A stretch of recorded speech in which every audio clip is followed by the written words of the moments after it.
People see this image of these media buyers who are like, I can work from anywhere. I'm on a yacht at 2 p.m. on a Tuesday. Well, what you don't know is that those guys are up at 3 a.m. looking at the data and looking at the numbers and making those adjustments. They never sleep. They might look like they're living this really crazy, I'm not working in an office lifestyle, but they work 24/7. They work 10 times harder than us that work 9 to 5 in an office.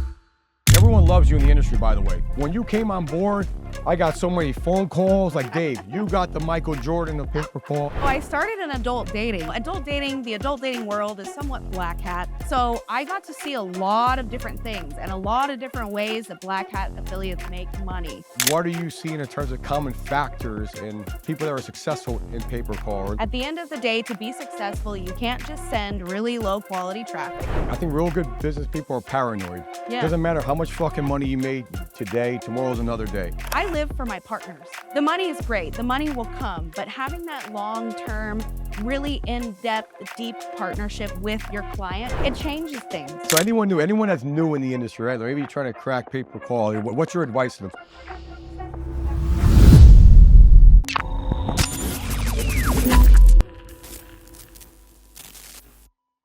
Get ready to level your shit up with the LFG show. We travel the globe to bring you heavy hitters from all walks of life. We've been talking some serious business, from the best digital marketers, government contracting experts, to top athletic and celebrity doctors. We've got it all covered. We're talking to guys who've cashed in for billions with a B. And the best thing is, we're just getting started. So hold on tight. We're about to crank it up a notch. Get ready for next level networking and masterminds within the LFG community. Scared money don't make no money or honey. Hit the subscribe button, drop a like, leave a comment, and let's fucking go.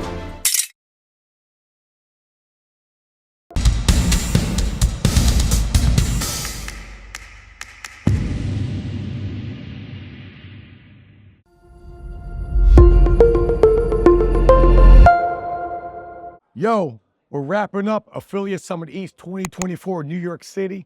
We just had some banging pizza. Woo! Feels good. God, it was Feels good. good when you eat some good pizza. After a long, hard day of networking, nothing is better than a damn good pizza. Multiple days and nights of networking. I'm with Carly Beachler. She's a VP of Strategic Partnerships at Connection Holdings. Whoop, whoop. So excited to have you here. So blessed to be here, Dave. Listen, I'm going to tell you something, right? I mean, we started our company in 2016.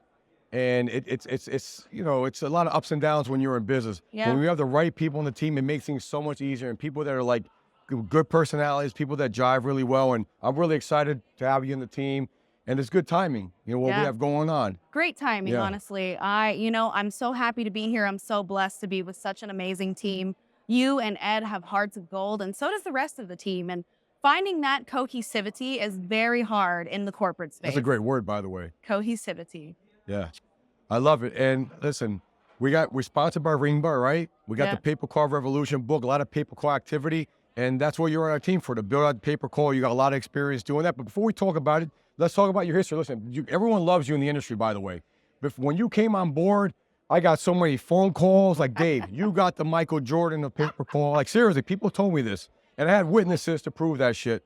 So that made me feel good, and I felt like it was the right. I felt like it was going to work out from the beginning, and I'm excited already what I'm seeing. So before we talk about paper call and everything, let's talk about how did you get in the industry? Because I didn't even know. You were in the dating world. You weren't dating people. You're in the dating industry, is what you were doing. I was in the adult dating and cam space, honestly, and it was really funny because I was going to go to law school.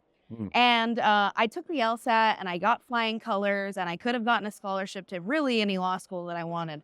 But I worked for lawyers and I realized how uptight they were. And I said, man, this is not the space for me. I can't be myself here. So randomly, I applied for a job at an adult dating site in the back end. Where do you find a job for that? To be honest, it was Craigslist. Oh, wow. Which aligns. It's pretty funny. Like, you can't get jobs off Craigslist anymore. Yeah. But back in like 2016, it still worked. It still made sense.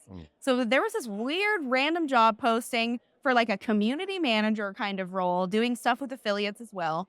And I applied and I got the job because I had specific experience in the specific niche that we were promoting. I won't go into that because it's too XXX. It's paper call. We're not in adult dating anymore.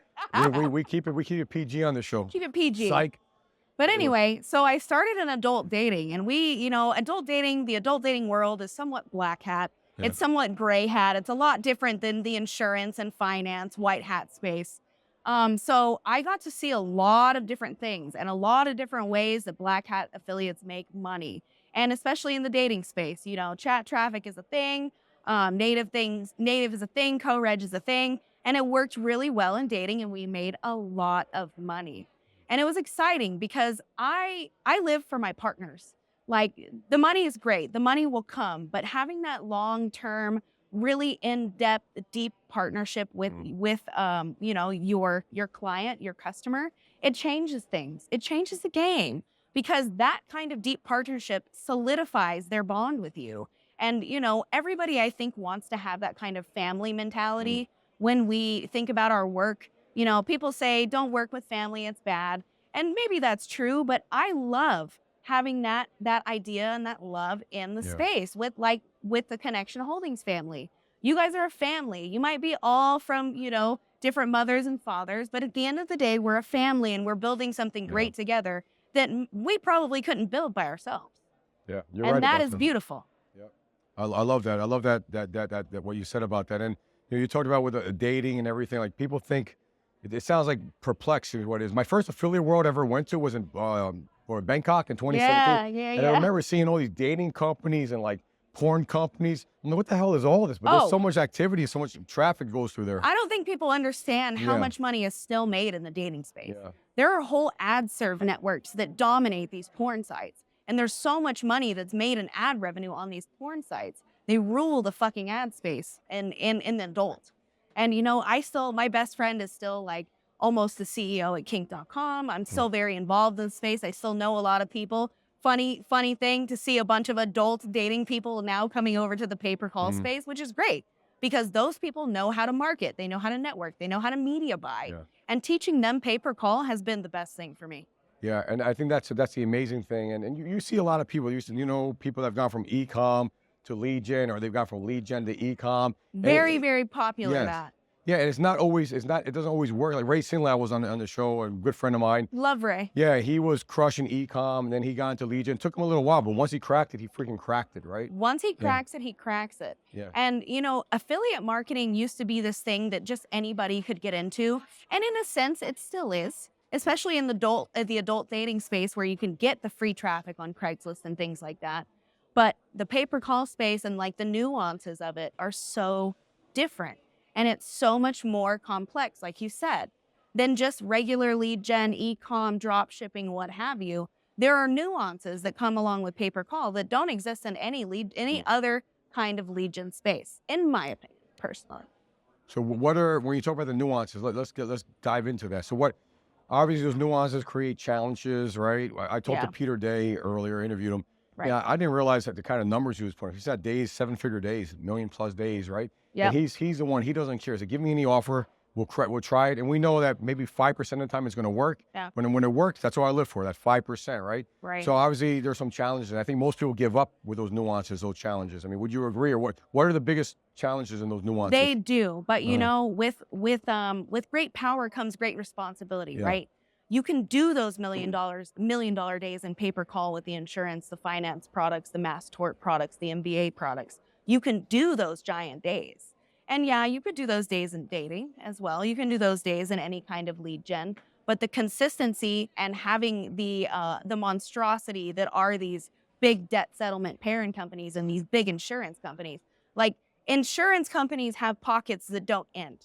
They are infinite pools. Yeah. And they, you know, as long as you generate good calls and clients who want the products, at the end of the day, it should be good. Yeah. But the nuances, speaking to the nuances, lead generation, you have, you know, it's a web form lead. It goes to a landing page. It either qualifies or it doesn't. With pay-per-call, it's an inbound call. It's a high intent consumer inbound call, but is it going to qualify? The agent also has to do a good job.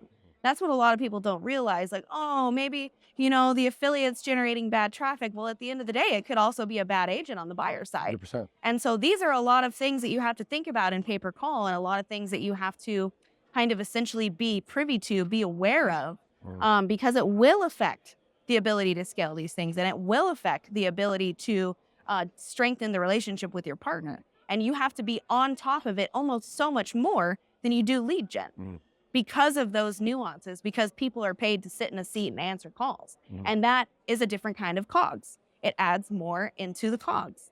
And so these are the things that us in pay-per-call, we have to think about and we have to monitor. So how do you actually do that effectively? The one thing about you, this is a reputation business. It's a relationship business at the end of the day. And I haven't heard one person say anything negative about you. Not that I'm looking for them to say anything there, but everyone. I wait for that day. Yeah.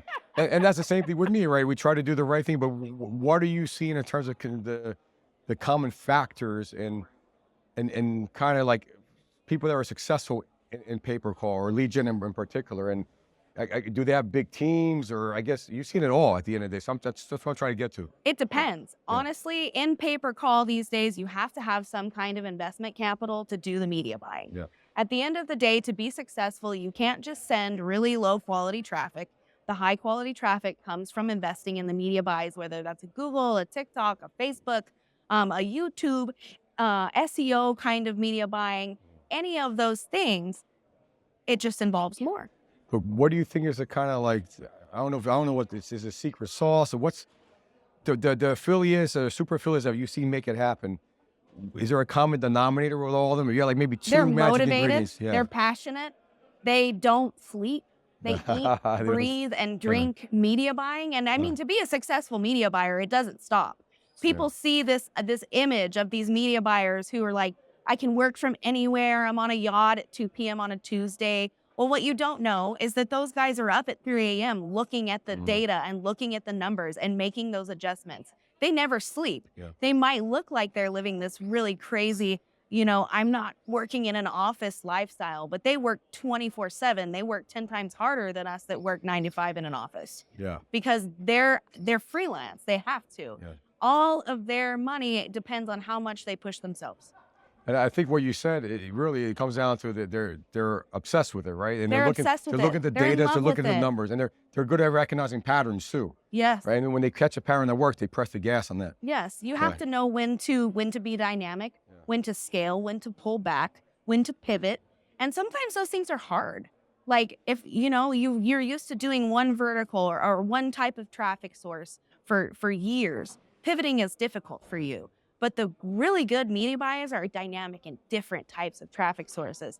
They have several different landing pages. They have 20 different flows.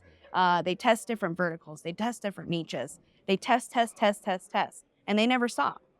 Do you think also that, I don't know what the word I'm looking for, there's almost like, I feel as a business owner, like I think real good business people are paranoid. Yeah. Doesn't matter how much fucking money you made today, tomorrow's another day. I will say that really good business people, another common denominator that maybe isn't so obvious is the ADD-ness. Yeah. They have to be dynamic. They have to move so fast and be on top of things all the time and be able to pivot your own personality in certain directions that is going to push your business. Yeah, I agree. I think that you understand that as an individual in the sense too. Yeah, you have to. And it's funny you say that because everyone that I know, I was thinking about that because I'm all over the damn place, right? And my mind's always blah, blah, blah. My partner, Ed, is like that. And everyone I see that's like that, it's like you get a shorter attention span. Right. Because, time is money. Time is what money. It comes down to. And the more time you spend on X, that's less time you have for whatever. And I just I was in Europe with my family for 3 weeks, and it was nice having that time with them. But I'm still, they would go to bed at 10 o'clock. I was doing my work from you, and I had calls like 11 o'clock with her. That's when I could get my work done, right? Yep. But I'm like, I got a buddy of mine, he said the more successful he's become, the less patient he's been. Yes. And I feel I'm a nice guy, and he has good people, but it's because you don't want people robbing your time. That's that precious resource is what it comes down to. Because time is money. Time is money, It really is. And some people, it takes them a long time to learn that concept. Time is money. And just as much as you have to be always turned on to make sure you're always making money, you also have to know when to give yourself a break, which is a very delicate balance, especially as a media buyer. Yeah, it's tough.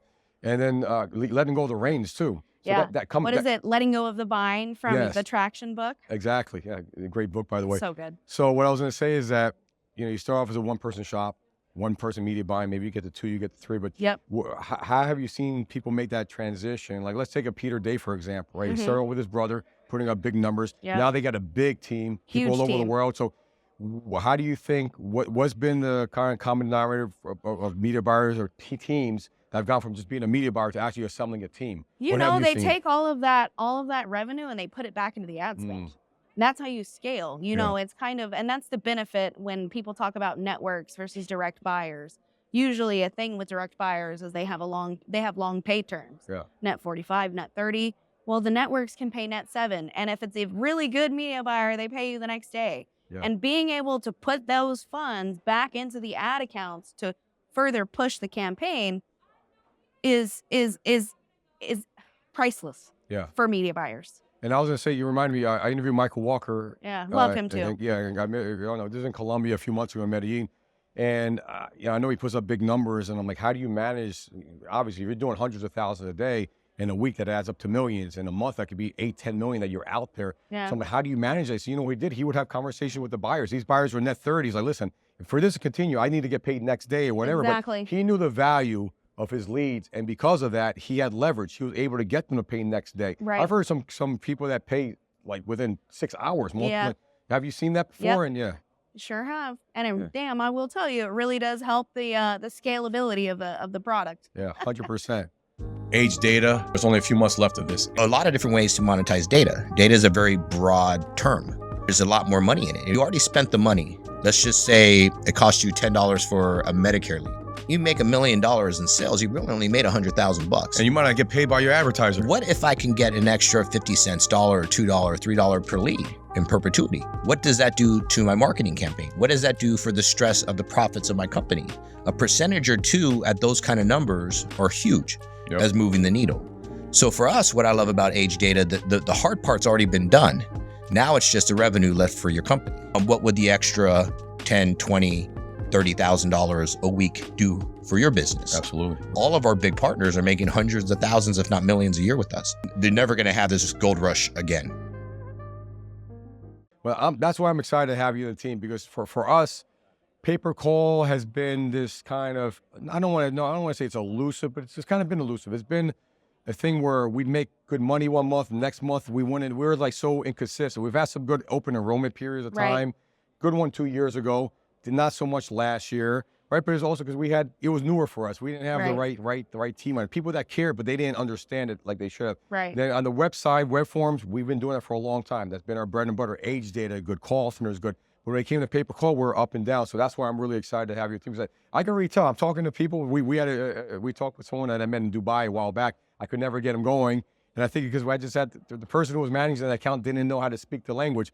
He All talks you to you go- after 5 minutes. You left. He's like, Dave, that's who you need. I'm so excited. I can't wait to get this going. And now I can tell he's confident. I think I He remember wants who to you're grow. talking Yeah. about. I love that guy. Yeah. Such good people. But that's what it comes down to, the right people working together, because it's a relationship business. And you know what? Honestly, like at the end of the day, it's my passion for people Mhm. and my passion for my partners and my desire to see my partners win and succeed that helps me be successful in this business. Yeah. Honestly, you know, insurance is one thing. I'm not super excited about ACA. That's not what I love. I love my people and I love my people and I love my partners.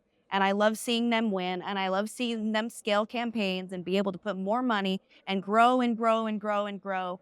And that is the ideal partnership for me. I've taken so many people from, $100 days to 6-figure days. Wow. And that is what I love to see. That growth, that long-term growth, that consistent growth. That's what motivates me in this industry. Yeah, that's beautiful. Everybody wins at the end of the day. And you know what Everybody happens too? wins. Their families benefit. It's not just that one person. It's their families. It's their grandparents. Like I took my whole family. We went on vacation for several weeks in Europe. So Right. beautiful. That's a result of our clients. Us doing Yeah. the right thing by them. Then my kids benefit. The Right. local economy benefits. Everybody Right. wins. Right. That's I think people lose sight of that sometimes. I interviewed a buddy of mine that has 2,000 people in a solar company, but Yeah. he's impacted so many people. There was a Greek restaurant in New Jersey that he loved the guy because he would come there with the whole company. He was like make the guy's week when he came in there. Like you have this big impact, and it's a beautiful thing. And I never asked for it. It kind of just came naturally, and I'm so blessed for that. I'm so blessed to have so many people who see me and they feel good. And, I make them feel good. I make them feel special. And at the end of the day, like, that's all I want to do with my Yeah. life is make people money and make them feel special. Have an impact. Everybody wins. Yep. So what's what's hot right now? What do you see the next year? What's working right now on pay-per-call? God, And so what many do you good things. see? Obviously, open enrollment's coming in a few months, but where do you see the next few months going? Honestly, everybody knows that things are very interesting right now with ACA. Yeah. But Medicare is always hot. It's always going to pop. Spanish Medicare too. Obviously, Spanish debt. I think I'm most well known in this industry for specifically Spanish debt. It's still popping. It's still shucking and jiving. We're doing well. Spanish auto, with the changes in the auto space and the direct buyers having more appetite now, Spanish auto is also going to be very, very big. And I'm really excited to grow those things with us, Dave. Yeah. I'm excited too. I mean, auto's evergreen. I mean, people It need really auto is. insurance, right? So is debt. Yeah, Debt is debt is evergreen. too. English too. English Yeah. is actually starting to pick up now. It is. And it used to do really bad. Yeah. But I think everyone got so saturated with Spanish that now English has a chance. Yeah, I love that. Well, I love, we've done a lot of Spanish solar in the past. So Spanish Yeah. solar is hard to really scale because solar is very zip code. It is. Very fragmented. So Home services in general are very home services fragmented. too, yeah. But that's what I'm excited about with these nationwide campaigns. Yeah. And in Spanish in particular, my mother's Venezuelan, Nice. my wife's Colombian, right? And I just know anytime I did anything in Spanish, whether it was call centers or ads, it just converted better. And it's a very underserved market. It's very underserved, Yeah. and that's part of the reason why it's such a profitable market to market to. Yeah. Is because they are like the Latino-speaking Hispanic community in the United States, Spanish-speaking communities in general. They're very rarely directly marketed to. I mean, think about cable in like the 90s, right? We had like 60 channels that were all English and news, and then like the 2 Telemundo channels, Yeah. right? So they are very receptive to it because it's speaking directly to them instead of just this general audience. And the lifetime value is better. The conversion rate is better. And overall, it just works. Yeah, so I've run a lot of call centers. Every call where student loan consolidation, solar, home warranty. Every time there was someone in Spanish, that converted at least double, twice as good as a non-Spanish speaker, right? Right. But what I found would happen a lot, because now I'm on the other side from running call centers. We still have a call center, but selling leads. What will happen, especially in solar, is that you get maybe someone in Spanish that would set the appointment, but they would fumble the second part. They'd send someone in English over there, and they would lose all credibility, right? Oh, yeah. Yeah. And that is hard. It has to be a Cohesive. It has to be a cohesive Yeah. consumer flow. Especially if it's like a person showing up at their door to fix their AC or their HVAC or, pull something out of their drain. And they have to be speaking the language that the consumer wants to be to speak. And I think too with the Hispanic community, I have an aunt, she's Venezuelan, and she's done well for herself, 70 something, but she's been ripped off so many times from contractors, and she's a sharp person. Like, she's very educated, Yeah. but she's got the wool pull over her eyes too. And Yeah. I think that's the one thing with the Hispanic audience too, that you got to make sure that what you're saying in the ads is we talked about cohesive a few times. It's cohesive, right? At the end of the day. And I've heard you on calls with media buyers, and I know you don't speak Spanish. That's not your No. but you live in. I know, California. eliminación. Eliminar. So you know which I know. words that shouldn't be on there. But I was shocked because I'm on the call with you, and this is where I appreciate your expertise, because I see that shit. It looks good to me. Yeah. I mean, I don't fucking know, right? But then you see that, like, no, you know what's going to happen? That's going to give heartburn to the end buyer. Yep. The end buyer is the one Heartburn. paying the bills. So Yep. if they get heartburn, guess what? You might have a week, a month, at some point. It's And going to these end. are the nuances that really affect Yeah. and really will set a pay-per-call campaign up to fail or succeed. Is those little tiny tweaks that need to be made. And a good affiliate manager, somebody good managing a campaign will know that. And they will see that, and they will recognize it, and they will have the conversations with the buyers about these specific things. Yeah. No, I saw you have that conversation. I was like, wow, that's great for you to. I mean, I had no clue. I thought you were fine saying that. I don't know, but it's this fine line, right? So It really is. how do you balance that fine line? I mean, you have so many people. They want to run aggressive, right? Because that'll give them the lower cost per lead, cost per call, whatever. And we talked about black hat before. A lot of these black hat people, they're like magicians. They know how to get people to click, but they do it. They cloak on Yeah. Facebook Yeah. and things like that. Honestly, it's transparency. I treat everyone like a human being. At the end of the day, we're both here to make money. We both want to make as much money as possible. Let's be transparent together. Let's be transparent with the buyer. Let's make sure all of our ducks are in a row. And if there's one duck out, then we adjust it. Yeah. Maybe we push it back. Maybe we move it to the left. Maybe we move it to the right. I mean, media buying in general, especially pay-per-call, is always about A/B testing. Mm-hmm. It's always about slowly moving the needle and changing it a little bit, even if that means you need to improve on your quality or if that means you need to scale your campaign. So let me ask you, obviously you've worked with a lot of different media buyers, affiliates. Give me like, I'm sure you have some horror stories, right? Like let's share one of them if you can. We're hearing a horror story and a good story. I've got a horror story. Yeah. Okay. Hypothetically, once upon a time, there was this media buyer out there who was running very, very, very aggressive. And he generated so much volume because he was running very, very, very Like what kind aggressive. of volume? 6 figures a day? Like 6 figures a day in volume. Okay. And, you know, at my previous company, we were buying and selling, so we were technically brokering. And a bunch of my sources that I knew really well, all of a sudden had this problematic traffic coming through 4 or 5 different channels at the same time.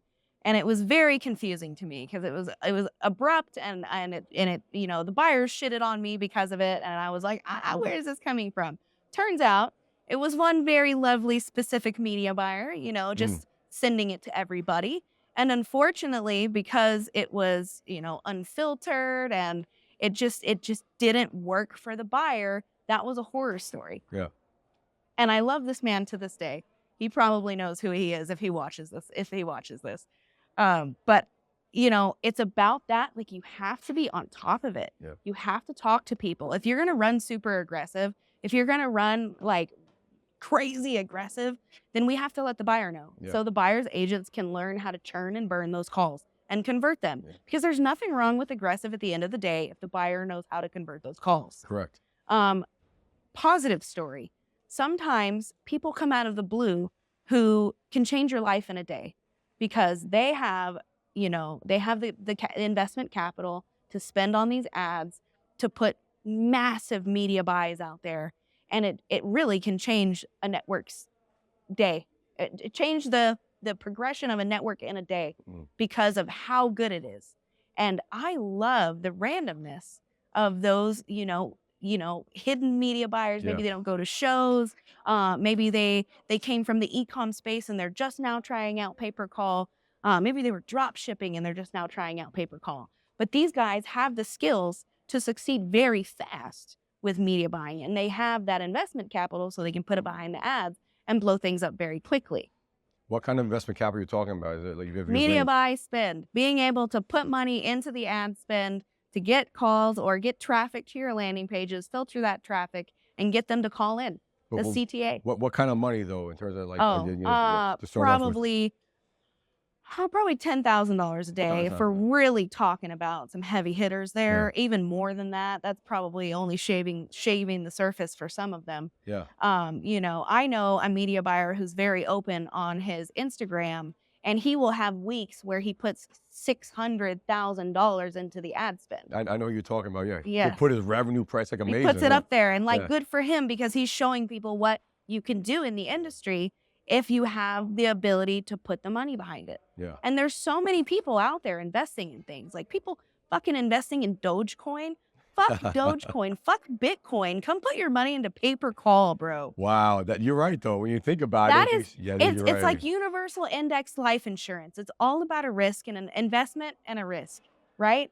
You can invest more strategically with pay-per-call and put money behind like innovation and the ad spend that will bring you more ROI than some shit like a Bitcoin. Yeah, that you have no control over. You have no control over Bitcoin. You have no control over what... You have control over pay-per-call. You have control over the lead generation. Wow. What you said was just very, very powerful. We got this thing called spicy. We're going to make a spicy out of that. I want spicy. Yeah, that's a spicy clip, what you said, because it's so true. Like people always...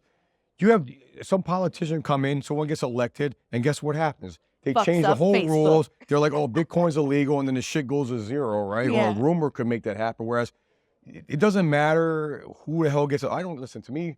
This person gets elected, that person gets elected. I'm always going to make money. I don't give a fuck. Anyway, if I can't do it in this country, I do it in another country. It does fuck up the Facebook ad spend, though, the election. Oh, you're right. I forgot it anyway. You know what? I keep forgetting that's happening. It's weird, but it does happen. It makes it more competitive. But you could always shift, right? If you know what you're doing. And that's what I see. I love this industry because I feel like media buyer, you got the confluence of media buyers, You got the biz dev people. You right? got media buyers, you got influencer marketing, Yeah. you got people who do SEO, you got people who do native, you got people who can send traffic that are just like generating traffic themselves. They send that to your owned and operated landing page, generate calls from that. Yeah. You got co-reg paths so people can monetize that. Like there's so many different ways to do it in pay-per-call. Yeah. You just have to be innovative enough and not be afraid to think outside of the box. Hey, and not be afraid to risk a little bit, put a little risk in it and just keep going with it. With and track every it. risk comes a reward, Absolutely, right? Or yeah. a loss, but usually it's a reward. And I also think it also comes down to coming to these shows, being out there, having conversations, joining groups. Don't be afraid Yeah. to ask questions. Like a lot of people in this space are intimidated because there's so many successful people. They're very smart. A lot of these people are geniuses, but like ask the stupid questions because we're all very caring in this industry. We That's are. something very specific about pay-per-call too, is we all kind of really want each other to succeed. And people won't they won't gatekeep that knowledge. Yeah. They will help you. They want you to succeed. They will teach you what to look for and what to see. And I have so many media buyers to thank for some of my skills because they said, "Hey, Carly, like this is a skill you need to know." And I say, "Oh my God, you're so right." And that's the kind of long-term relationship that I build with my partners, Wow. where it's a give and a take. We give back to each other. Yeah. I love what you just said. It's so true. And it's like the law of reciprocity.